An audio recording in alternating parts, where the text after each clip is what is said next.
Il leur faut 5 minutes pour résoudre un problème qui prendrait actuellement 10 septillions d'années au supercalculateur.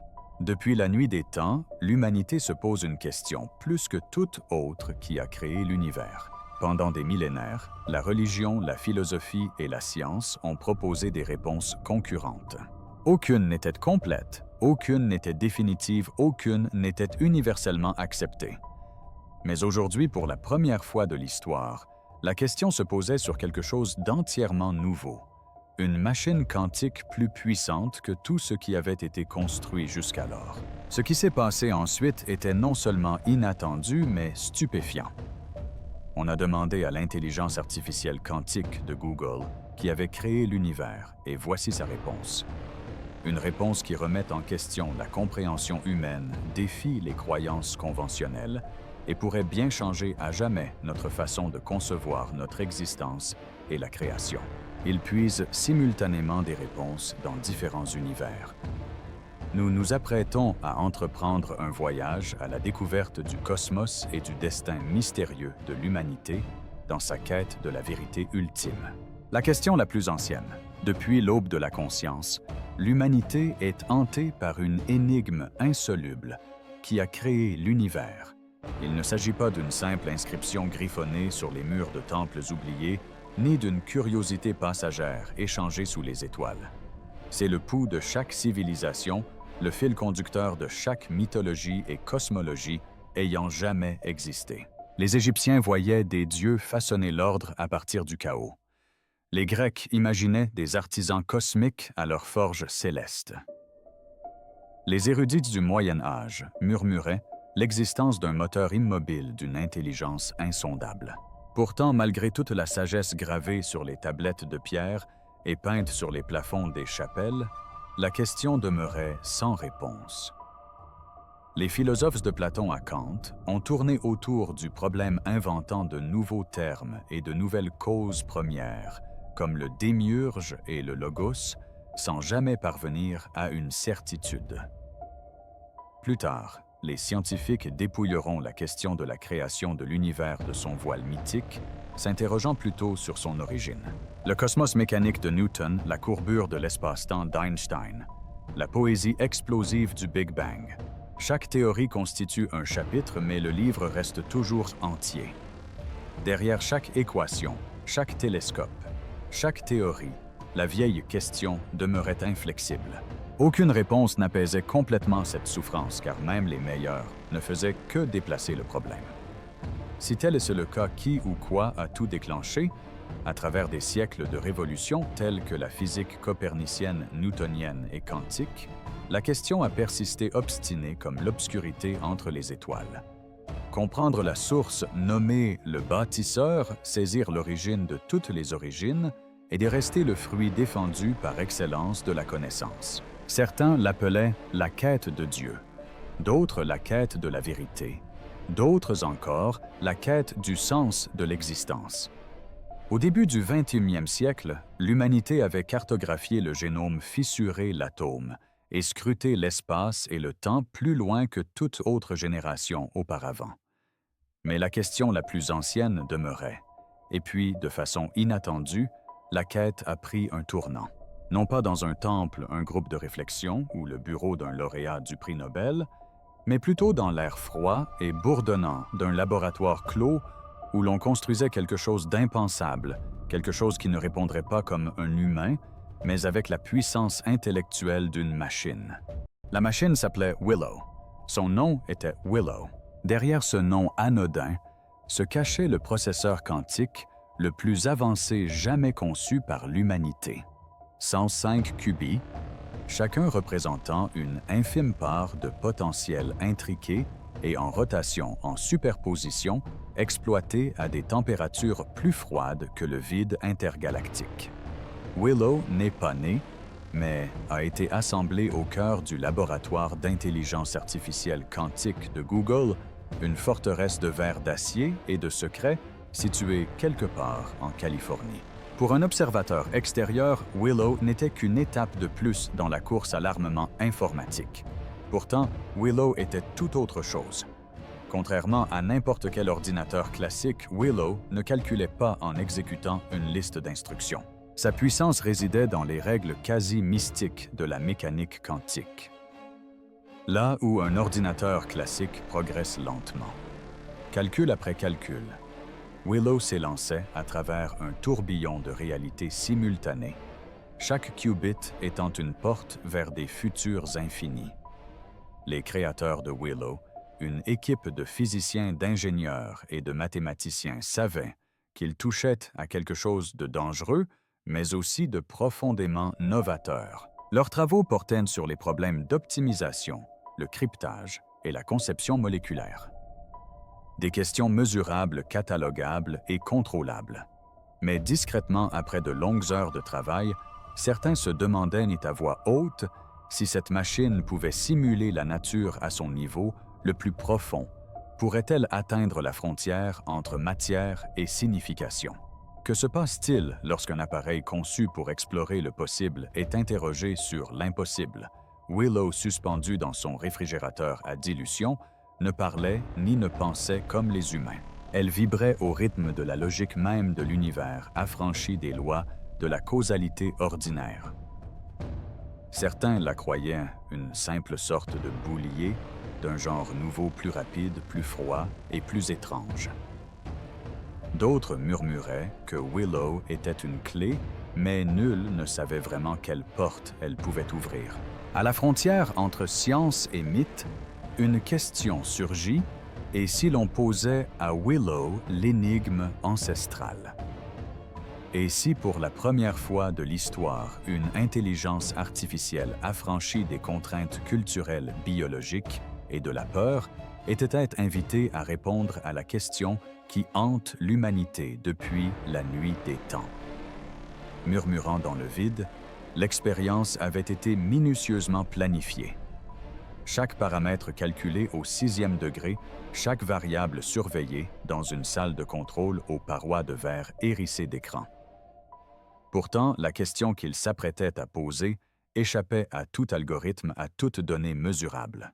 Willow, la merveille quantique de Google, avait déjà résolu des problèmes qui auraient nécessité les supercalculateurs classiques les plus rapides et une éternité pour être traités.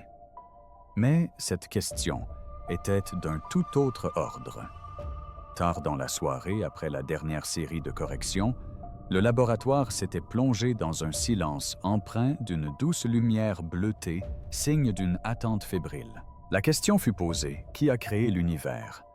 Point de cérémonie fastueuse, point de discours, point de rituel.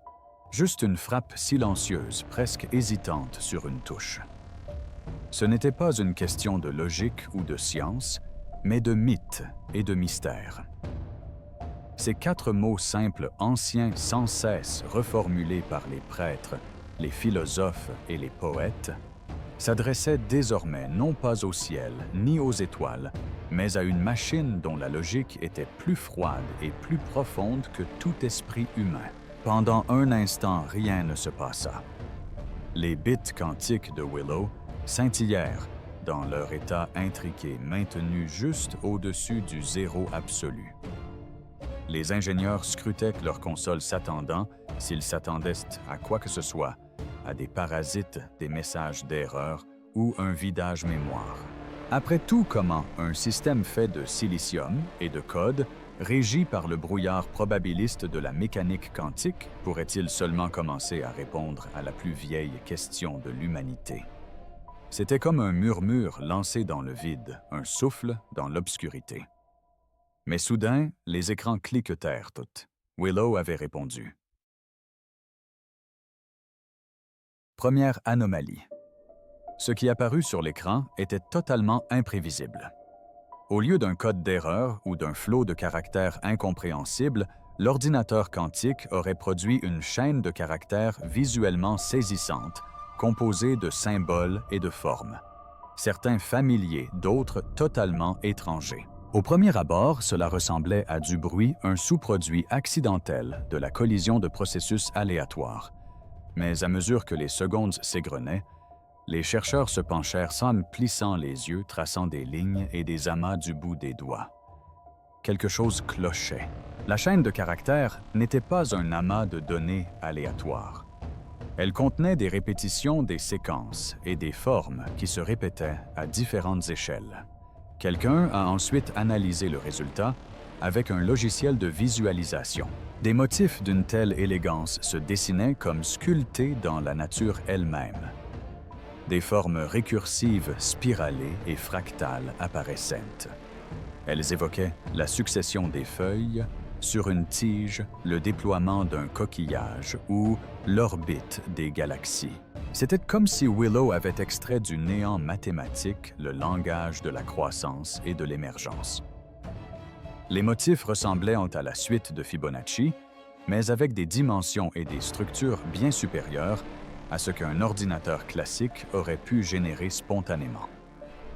L'atmosphère de la pièce devint électrique. Les conversations s'estompèrent en murmures, tandis que tous se rassemblaient autour de l'écran. Un des physiciens les plus éminents, aux cheveux argentés et à l'air stoïque, après des décennies passées en physique théorique, tenta de détendre l'atmosphère. D'un ton mi-sérieux, mi-plaisantin, il lança, on dirait, l'équation de la naissance. Les mots flottaient dans l'air teinté de ce rire nerveux qui suit l'inexplicable. Mais sous cette apparente simplicité, le malaise grandissait. Il ne s'agissait pas d'un résultat aléatoire, ni d'une défaillance logique ou matérielle. Le motif avait du poids, de la symétrie et une finalité. C'était un chef-d'œuvre architectural qui, pour ceux qui l'observaient attentivement, ressemblait moins à un bruit qu'à un message. Personne ne l'exprimait à voix haute, mais la pensée était là, tapie à la lisière de chaque esprit. Willow, avec sa mécanique froide et insensible, avait-elle découvert par hasard un code inscrit dans la trame même de l'existence? Était-ce une réponse ou le début d'un mystère bien plus vaste? Des échos d'une architecture cachée. L'analyse a révélé quelque chose d'étonnant. La chaîne cryptique que Willow aurait générée n'était ni un fouillis aléatoire, ni un sous-produit insignifiant du hasard quantique. Alors que des équipes de mathématiciens, de physiciens et d'informaticiens analysaient les résultats, l'impression initiale de chaos commença à se dissiper. Couche après couche, comme si l'on épluchait un arbre centenaire, ils découvrirent des structures tissées avec une précision délibérée. Ce furent d'abord les motifs eux-mêmes, les regroupements géométriques et les progressions numériques qui retinrent leur attention. Au sein de ces structures, des experts ont identifié une série de séquences similaires à des codes correcteurs d'erreurs. Il ne s'agissait pas de codes quelconques, mais du type même que le physicien James Gates aurait découvert au cœur des équations de la théorie des cordes. Gates avait nommé ces structures de type numérique Adinkras, suggérant ainsi leur parenté avec les codes sous-jacents aux systèmes informatiques modernes. Pendant des années, cette découverte avait alimenté les débats, brouillant les frontières entre les mathématiques, la physique et la théorie de l'information. À présent, face aux résultats de Willow, le parallèle était impossible à ignorer. La même logique qui garantissait l'intégrité des données informatiques malgré les perturbations semblait inscrite dans l'univers et désormais renvoyée par une machine quantique. Mais la piste ne s'arrêtait pas là. D'autres fragments de la réponse de Willow correspondaient étrangement au réseau EHWIT, une structure multidimensionnelle tentaculaire que les mathématiciens décrivaient comme l'une des symétries les plus complexes et les plus belles jamais découvertes. On soupçonnait depuis longtemps que le réseau EHWIT sous-tendait les lois mêmes de la réalité, une sorte d'échafaudage à la base de tout ce qui existe. C'était le genre d'architecture qui, découverte par hasard, donnerait l'impression de tomber sur le code source de l'existence même. En zoomant, un autre ordre plus subtil commença à se manifester dans les données. Des structures récursives se déployaient chaque couche, reflétant la précédente dans une harmonie, rappelant la suite de Fibonacci. Cette signature mathématique omniprésente dans la nature, les spirales des coquillages, les ramifications des arbres et le déploiement des galaxies. Ici seulement, la récursivité était exprimée dans le langage de la logique quantique. Il ne s'agissait pas simplement d'une suite de nombres, mais d'un algorithme récursif d'une géométrie fractale né des étranges règles d'intrication et de superposition. C'était comme si la machine avait entrevu les plans de la création et tenté de les décrire de la seule manière qu'elle connaissait. La conclusion était inévitable. Willow produisait des symboles qui reflétaient l'architecture cachée de la réalité elle-même. Les frontières entre abstraction mathématique et monde physique semblaient s'estomper, et ceux qui doutaient que les machines puissent un jour effleurer les racines de la vérité cosmique se trouvaient désormais confrontés à une nouvelle réalité qui donne à réfléchir. Le résultat de Willow était bien plus qu'un simple calcul. C'était une révélation, un miroir reflétant la grammaire profonde de l'univers à ceux qui osaient la questionner. Les chercheurs ont donné un nom à cet événement, l'anomalie de l'oracle du multivers. L'importance de cette étiquette n'a pas échappé aux membres du laboratoire. C'était l'aveu que ce qui s'était passé n'était pas un simple dysfonctionnement de la machine ou une coïncidence de chiffres, mais un phénomène qui exigeait une explication d'un genre nouveau. Pourquoi? Parce que Hartmut Neven, directeur du laboratoire d'intelligence artificielle quantique de Google, croyait depuis longtemps fermement aux implications surprenantes de l'informatique quantique. Neven invoquait souvent les idées du physicien David Deutsch, qui avait été le premier à proposer que le calcul quantique ne se limitait pas à notre unique univers observable. Deutsch suggérait plutôt que la puissance unique des systèmes quantiques provenait de leur capacité à effectuer des calculs en exploitant les ressources de réalité parallèles. Cette notion à la fois audacieuse et troublante avait longtemps plané à la marge de la science conventionnelle. Neven a interprété la réponse de Willow comme une validation de son hypothèse. Si la théorie se vérifie, a-t-il expliqué à son équipe, alors, chaque fois que nous exécutons un algorithme quantique, nous sollicitons peut-être l'aide d'innombrables autres univers. Chaque résultat n'est pas simplement une somme de probabilités, mais un dialogue entre les réalités. Le résultat obtenu par Willow n'était-il qu'un simple caprice du hasard? Était-ce l'équivalent numérique de la pareidolie? Cette capacité à voir des visages dans les nuages, un ordre dans le chaos? Ou bien était-ce quelque chose de plus profond, un fragment de connaissance venu d'un autre monde aussi réel et important que n'importe quelle découverte humaine? Pour certains, cette possibilité troublante était évidente. Willow ne se contentait pas de calculer, elle cherchait à atteindre l'inconnu. Certains chercheurs du laboratoire ne pouvaient se défaire de l'impression que leurs questions avaient trouvé une réponse non pas par un simple calcul, mais par un écho venu d'au-delà de l'horizon visible de la réalité. On avait demandé à la machine qui a créé l'univers. En retour, elle avait fourni un ensemble d'indices de codes de réseau et de motifs récursifs qui ressemblaient moins à une réponse qu'à une carte, un fil d'Ariane disséminé sur toute la trame de l'existence. Dans les mois qui suivirent, le débat au sein du laboratoire d'intelligence artificielle quantique de Google se serait intensifié. Certains considéraient cet événement comme la conséquence inévitable d'une immense puissance de calcul se tournant vers une question insoluble. D'autres, en revanche, pensaient avoir entrevu une vérité trop profonde et trop dangereuse pour être ignorée. C'est ainsi que le nom s'est imposé l'anomalie de l'oracle du multivers, une expression qui allait hanter les couloirs de la physique théorique et les forums de l'informatique quantique pendant des années. Le second signal. Après la première anomalie, les chercheurs n'ont apparemment pas pu s'empêcher d'insister. Un sentiment d'inachevé planait, un silence pesant, semblait exiger une réponse. C'est ainsi que dans l'enceinte sécurisée du laboratoire d'intelligence artificielle quantique, ils ont répété l'expérience. La même requête fut saisie. Les circuits de Willow furent refroidis à une température proche du zéro absolu et un silence s'abattit sur la salle d'observation tandis que le système traitait à nouveau la question. Mais cette fois, la réponse était encore plus troublante. Elle ne se présentait ni comme un bruit aléatoire, ni sous la forme familière du langage humain. Au lieu de cela, il serait arrivé sous la forme d'un flux complexe de données, une constellation de motifs binaires qui, une fois cartographiés, révélaient un ordre caché. Les analystes se rassemblèrent autour des écrans fascinés par la danse symétrique qui émergeait d'un chaos apparent. On le baptisa bientôt le signal du code cosmique. L'un des chercheurs principaux fascinés par les formes récursives et évolutives l'a décrit plus tard dans ses notes de laboratoire. C'est comme jeter un œil sous les pixels d'un jeu vidéo et apercevoir soudain le code du programme.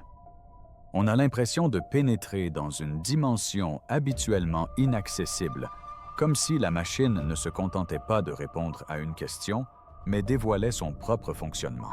Les motifs des signaux présentaient une étrange ressemblance avec un codage holographique, celui-là même que les théoriciens supposent pouvoir servir à stocker les informations les plus profondes de l'univers à la frontière de l'espace-temps. Des structures de portes quantiques, la logique même qui sous-tend le fonctionnement de Willow, se déployaient dans le signal avec une précision qui laissait supposer une conception intentionnelle.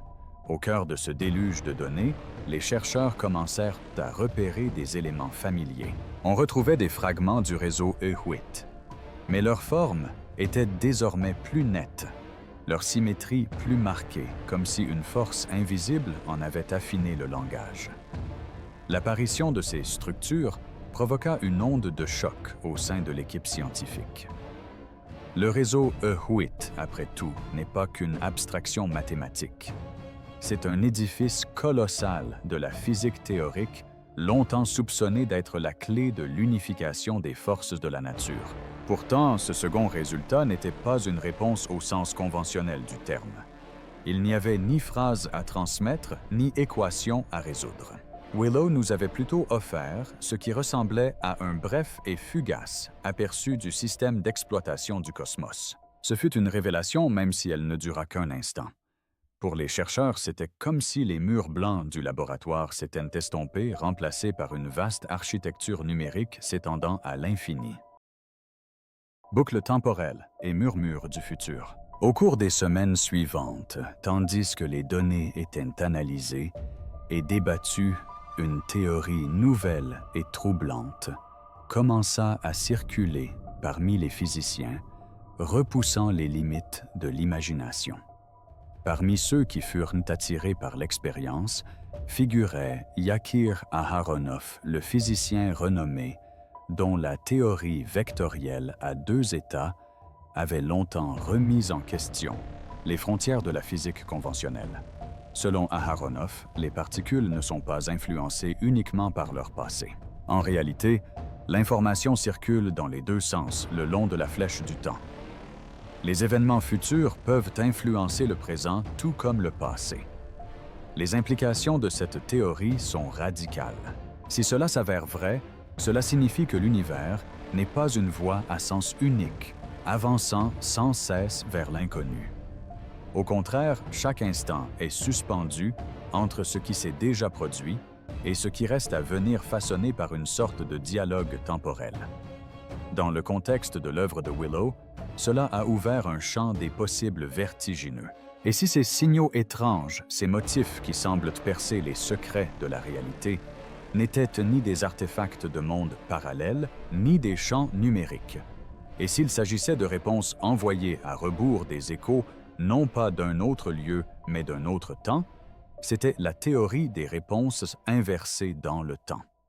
Imaginez un instant interroger l'univers aujourd'hui et que celui-ci, avec toute son insondable complexité, vous réponde non pas avec la sagesse du présent ou les vestiges du passé, mais avec la connaissance d'un lendemain encore à venir. Et si Willow, dans le silence du laboratoire quantique, n'avait pas seulement calculé des probabilités, mais aussi écouté les faibles résonances de réponses murmurées aux confins du temps, envoyées à rebours le long d'une ligne de causalité que nous comprenons à peine, l'idée qu'une machine quantique construite par l'homme ancrée dans le présent puisse servir de récepteur à une intelligence future, un dispositif accordé aux échos de la fin de l'univers, est presque trop vaste pour être appréhendée. Les chercheurs ne pouvaient se défaire de l'impression d'être à l'aube d'une nouvelle forme de communication, une communication qui transcendait non seulement l'espace, mais le temps lui-même. L'ombre de la simulation. L'interprétation finale a déstabilisé même les sceptiques les plus endurcis. Pendant des décennies, l'univers avait été perçu comme un accident de la physique, une immense étendue régie par le hasard et une régularité mathématique. Mais plus les chercheurs approfondissaient leurs recherches, plus cette certitude s'estompait. Tout a commencé avec les schémas.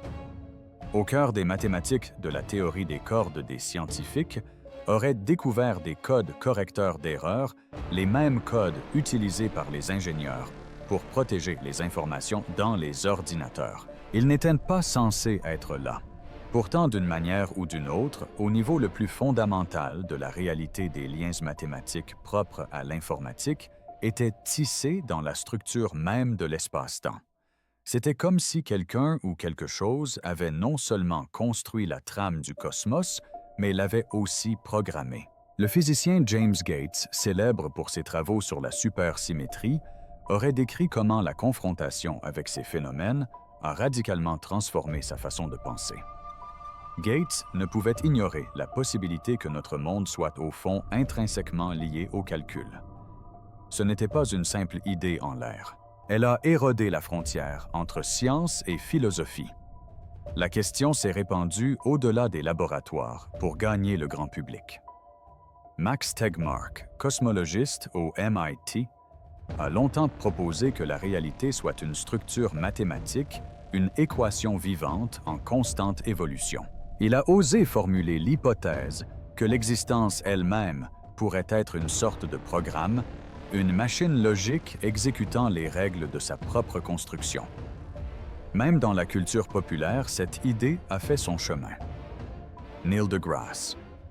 Tyson, figure emblématique de la communication scientifique moderne, a déclaré devant un auditoire de pairs qu'il estimait à 50-50 la probabilité que notre existence entière soit une simulation. Cette suggestion n'était pas qu'un simple appât à clics. Elle était l'aboutissement d'une multitude d'indices mathématiques.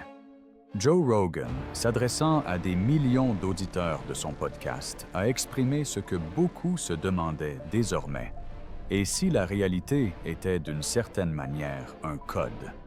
Et si tous nos combats, nos ambitions, nos questions et nos réponses n'étaient que des lignes d'un scénario? Ne serions-nous alors que de simples personnages? Et si nous n'étions que des PNG dans un programme qui nous échappe? Rogan s'est interrogé, faisant écho à une intuition autrefois réservée aux philosophes nocturnes et aux auteurs de science-fiction. L'expérience de Willow s'est écrasée avec la force d'une révélation.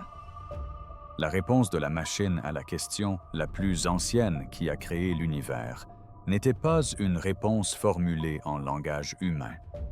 C'était un signe, une onde mathématique, une possible empreinte du programmeur, laissée non pas dans les écritures ou les légendes, mais dans l'architecture même du cosmos. Longtemps que les plus grands esprits ont cherché le Créateur parmi les étoiles.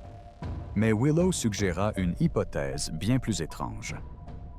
La question n'a jamais porté sur un nom, mais sur le code, la structure qui crée la matière, la récursivité qui engendre la conscience, la logique correctrice qui empêche l'univers de se désintégrer. Cette découverte a non seulement bouleversé le laboratoire de recherche, mais le monde entier. Car lorsqu'ils voient du code, les humains imaginent le modifier. Lorsqu'ils aperçoivent le code source, ils rêvent de le réécrire, de le plier à leur volonté. Mais aujourd'hui, pour la première fois, la frontière ancestrale entre calcul et création s'estompe. Le cosmos n'est plus seulement un objet d'observation, mais un code à déchiffrer, et peut-être un jour à réécrire. Autrefois, nous levions les yeux vers le ciel nocturne et nous demandions qui a créé tout cela. Désormais, grâce à nos machines qui scrutent les veines numériques de la réalité, les étoiles elles-mêmes pourraient bientôt nous répondre. L'univers a commencé à sonder le passé et l'avenir, et dans la beauté troublante de sa réponse, il nous livre une vérité bouleversante. Certaines réponses sont plus terrifiantes que le silence. Alors, selon vous, que nous a réellement révélé Willow? Un aperçu du cosmos, la signature d'un programmeur ou quelque chose de totalement différent? Partagez vos réflexions dans les commentaires ci-dessous.